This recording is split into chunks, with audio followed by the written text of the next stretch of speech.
राधे राधे साथियों, कृष्णा माखन चोर चैनल पर आप सभी भक्तों का स्वागत है। आज के वीडियो में सुनेंगे पवित्र पावन कामदा एकादशी व्रत की पौराणिक कथा, जिसको सुनने मात्र से ही वाजपेयी यज्ञ के बराबर पुण्य फल प्राप्त होता है। साथ ही भगवान विष्णु की मंगल कृपा भी बरसती है। तो प्रेम से, भाव से और मन से इस व्रत कथा का श्रवण करें। धर्मराज युधिष्ठिर कहने लगे, हे भगवान, मैं आपको कोटि कोटि नमन करता हूँ। अब आप कृपा करके चैत्र शुक्ल एकादशी का महात्म्य कहिए। भगवान श्री कृष्ण कहने लगे, हे धर्मराज, यही प्रश्न एक समय राजा दिलीप ने गुरु वशिष्ठ जी से किया था, और जो समाधान उन्होंने किया वो सब मैं तुमसे कहता हूँ। प्राचीन काल में भोगीपुर नाम का एक नगर था। वहाँ पर अनेक ऐश्वर्यों से युक्त पुंडरीक नाम का राजा राज्य करता था। भोगीपुर नगर में अनेक अप्सराएं, किन्नर तथा गंधर्व वास करते थे।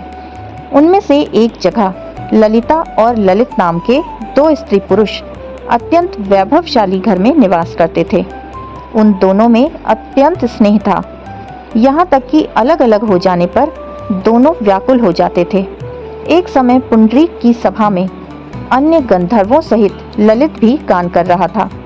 गाते गाते उसको अपनी प्रिय ललिता का ध्यान आ गया और उसका स्वर भंग होने के कारण गाने का स्वरूप ही बिगड़ गया। ललित के मन के भाव जानकर कारकोट नामक नाग ने पद भंग होने का कारण राजा से कह दिया।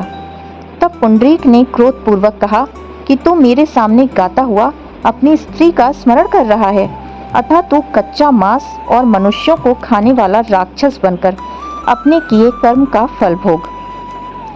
पुंडरीक के श्राप से ललित उसी क्षण महाकाय विशाल राक्षस हो गया।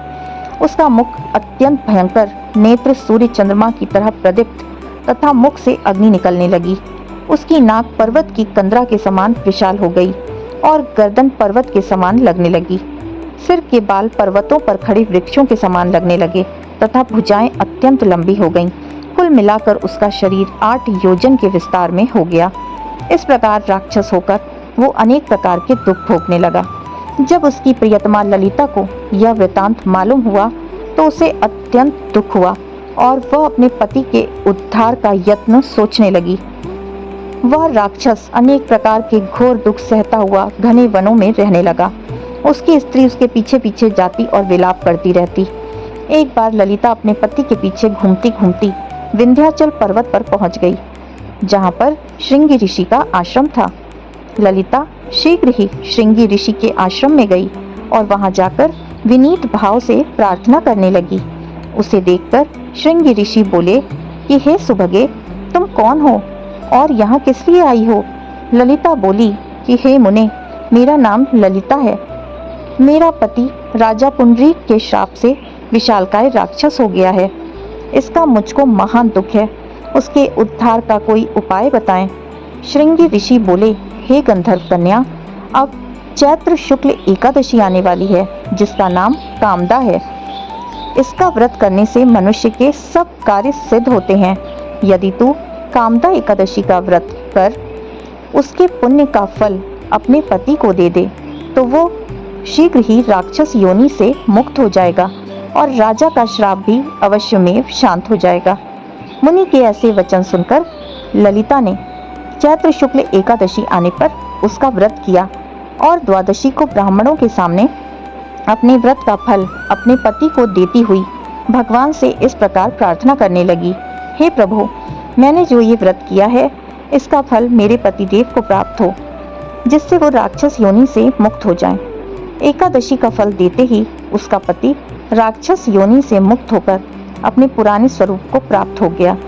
फिर अनेक सुंदर वस्त्राभूषणों से युक्त होकर ललिता के साथ विहार करने लगा। उसके पश्चात वे दोनों विमान में बैठकर स्वर्गलोक को चले गए।